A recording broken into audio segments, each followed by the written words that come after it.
everybody, my Tony's girls, come on me as I'm following today. If you want to see For My Woman, please stay tuned.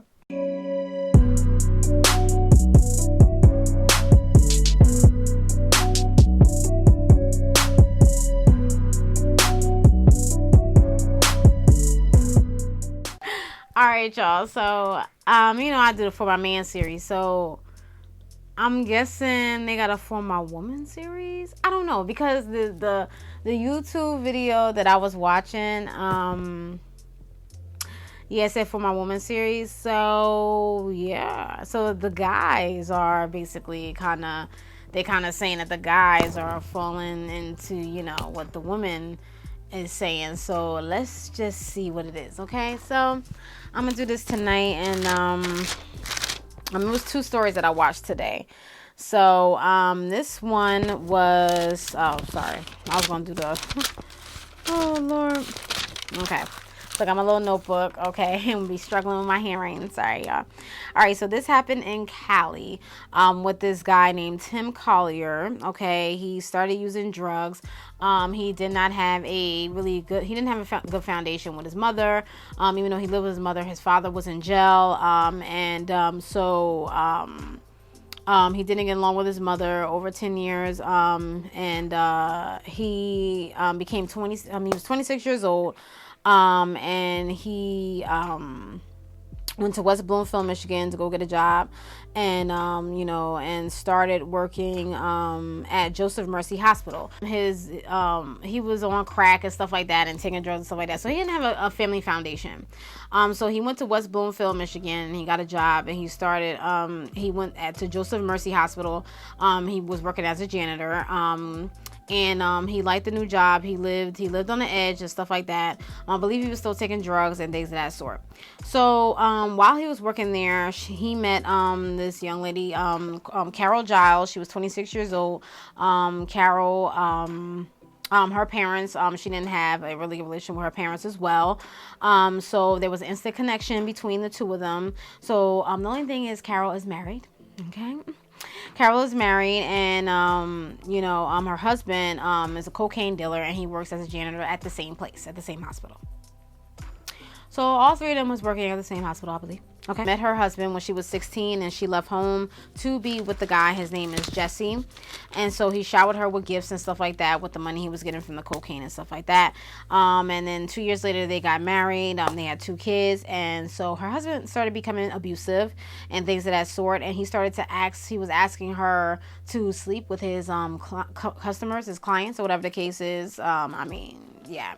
Jesse had issues as far as health issues. He was diabetic. He had a heart problem. He had a stroke as well at one point in his life, and he was also a heavyset guy. She had to take care of him, so basically kind of like hand and foot or whatever the case is. When she met Tim, she was like this. When she met Tim, she was thinking to herself, like, this is the ticket to, getting out of her marriage or whatever the case is. So they became intimate and stuff like that. She turned to Tim to get Jesse out the picture. So she basically talked to Tim about what was going on in their marriage and stuff like that. So she basically told Tim what was going on. So Jesse takes insulin for his diabetes. Okay, so Tim had came up with an idea to shoot him with some cocaine, with the insulin, whatever the case is, instead of the insulin. To make it look like he died of natural causes of the diabetes or whatever the case is. So they've been planning for a month, and Carol, so then one day, Carol injects him with the so-called insulin, the cocaine, in his buttocks. And so then she proceeded to go downstairs to or wherever to go to cook the breakfast. Then Jesse was yelling and saying he can't breathe, and he said, "What did you give me?" So he slowly crawled to the bathroom, and he closed his eyes, so he was semi-unconscious. Carol called Tim, and then she went to his house, but he wasn't there. She left her husband for 3 hours, and she was talking to Tim, and trying to figure out what to do and stuff like that. So then she came back trying to make it like she probably went to the store or something like that. So she basically, when she got there, he was dead. And so then she went out to the neighbors and said what happened, and so the neighbors called 911. So basically her and Tim celebrated by having some passionate sex and stuff like that. So then she was talking to her friend Nancy, and Nancy was saying to Carol that maybe you should, move in with us, just to get over, just like not get over, but like to help with the grieving and stuff like that. So she did. So Nancy was her best friend, and so she moved in. Carol didn't know that her boyfriend was gonna move in, so he moved in. So it was just the three of them, and so Tim had went back to Cali or whatever the case is. He was still taking drugs and stuff like that, and so Tim became lonely, and then he became insecure at the same time because he knew that she was living, his girlfriend or whatever was living with, her friend and the boyfriend. So he thought that they had some threesome or stuff going on, which wasn't going on, I believe. They didn't say it, I don't remember, but anyway. So Carol was aware of his anxiety and wanted to fly out the very next day or whatever the case is. So a few days later, I guess she flew out. Before she flew out, they had a heated argument about something, I don't know. So basically she was reassuring him that she was like, I killed my husband for you, whatever the case is. So she assumed, I think she was paranoid too, she assumed that Nancy overheard her. So after she hung up with Tim, she had called Tim back and told Tim what happened. But I'm trying to think, I don't think Nancy heard her. But anyway, so Tim became paranoid or whatever like that. So they was trying to think of what to do to silence her, which what they were saying. And she said, we can fix this. So yeah, so they made a plan when she flew out to California, and then they cut the vacation short so they could come back and do what they had to do to Nancy. So they came up with a plan to silence Nancy. So Tim and Carol tell Nancy to come downstairs in the basement. So then Tim asked Nancy about some stolen jewelry. I don't even know. He just tried to do something to distract her, I guess. And so then he pulled out a gun on Nancy and was saying, threatening her and telling her whatever like that. So then Carol came downstairs and saw the gun and was like, wait a minute, that's going to be loud or whatever, because the kids was upstairs. All this was going on and her kids was upstairs. Carol had hit her with a piggy bank, and then they tied her or whatever to the bed. They tied her up with some pantyhose or whatever like that, and he started beating her with the gun or whatever. So then she proceeded to inject Nancy with the battery acid and something else in her ankles, leg, neck, and arms. And then Tim shoved the towel down her throat or whatever the case is. So her lungs started collapsing. She was bleeding in her mouth and everything. So she was basically dying from what was happening to her, which was very sad. But like this is like why you injected somebody with battery acid? Oh my gosh. That had to be a painful death. She was struggling to breathe. So they had sex after that. Like how? Like these people were psychopaths. I don't understand. So then they had sex while Nancy's body was in the basement. So, like, they left her body in the basement for, like, I think a day or two. So they finally, said they're going to take her body. They put it in a blanket, and they went somewhere so they could dump the body. So they stopped at a gas station to get some gasoline so they could put the gasoline over her and then put some leaves over it. Yeah, they put some leaves over it, and then he told Carol to, like, light the match or whatever like that. And so they left quietly back to West Bloomfield.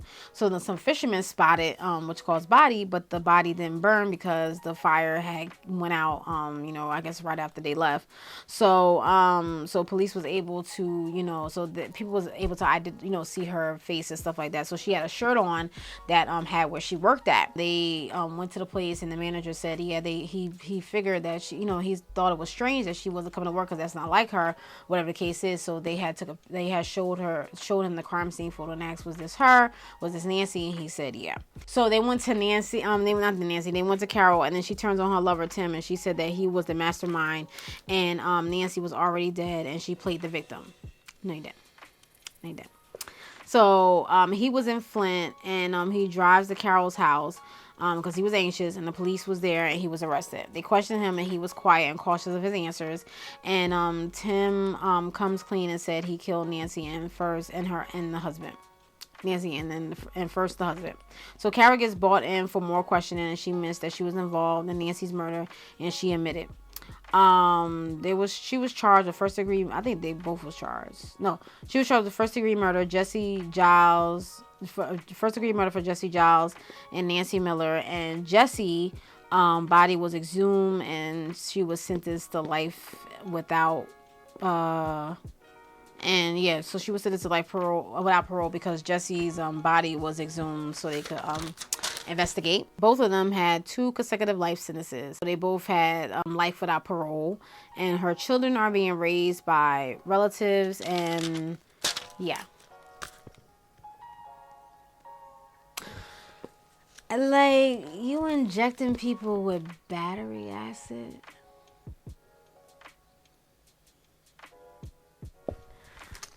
Why? Why? Why? Why? Dun.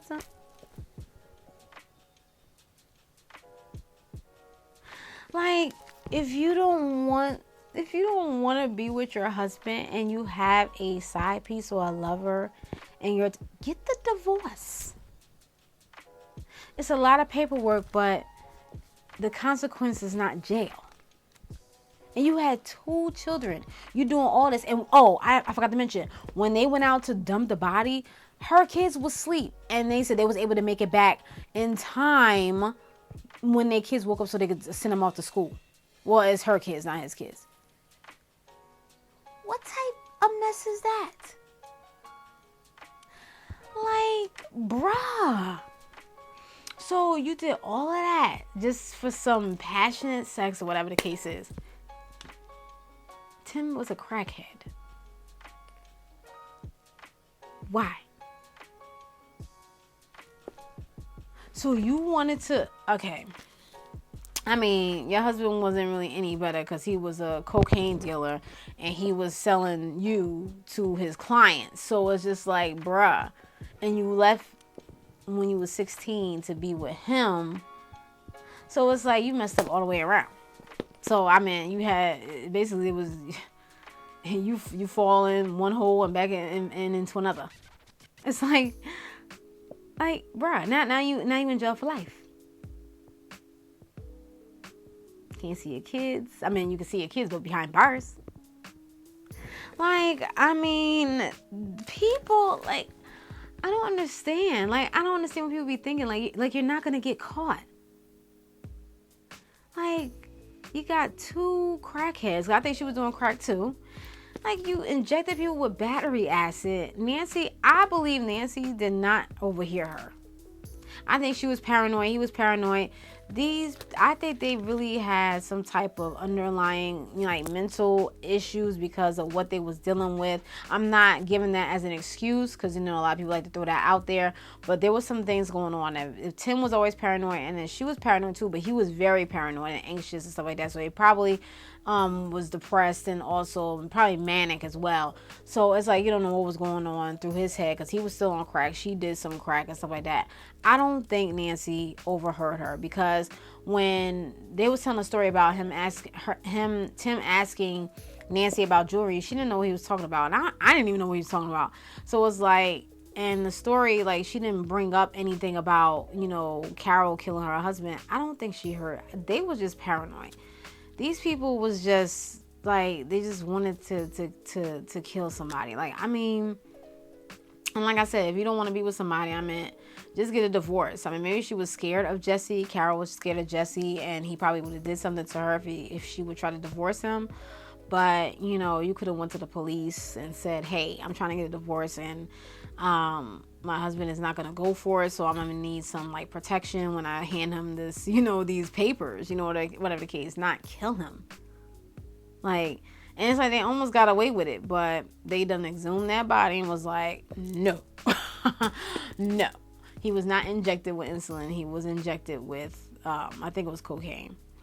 So that's the story, y'all. I don't know. These people, I mean, the stories seem like get worse and worse, so they're about the same. I don't understand what these people be thinking. I don't know why y'all think that y'all have no type of consequences. I don't know why y'all think y'all just, like, invincible. Like, please. Like, y'all getting, like, 2 consecutive, like, come on now. Come on now. Thinking, like, what y'all would have did? Like, come on now. Like, it's like mad red flags everywhere. Like, it's probably like 150 red flags right in front of the face. This is like a whole situation that's messed up. Like, they both came from bad backgrounds. It's like, you can't. It's like, what do you do? Okay? Like,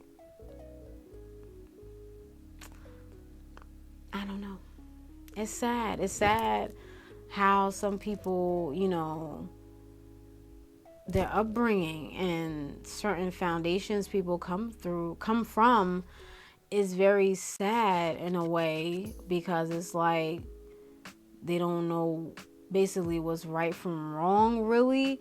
Or I'm not giving them no excuse, but it's just like nobody was there to try to really help them in the right path. It seemed like they was trying to get in the right path, but not really. So it's like it was like, okay, she was married, and then he was a cocaine dealer and a janitor. So it's like you got your foot in and you got your foot out. You see what I'm saying? It's just like, what are you doing? Like, and you got a crackhead janitor. Like, I'm not. This is crazy. No, not me. No, I'm sorry. No, never. You know, people say never, never. No. You stay over there. Okay? Nope. You stay over there. I don't have time for that. Okay? I ain't got time for that. Okay? So I'm done. I will record tomorrow. I'm getting sleepy. But I'll talk to you guys later. Let me know if you have been watching these series. Let me know if you are enjoying these series. You know, I'm just coming out here and just, you know, letting you guys know some things, you know. But anyway, I digress. Okay, I will talk to you guys later. Watching. Peace. Bye.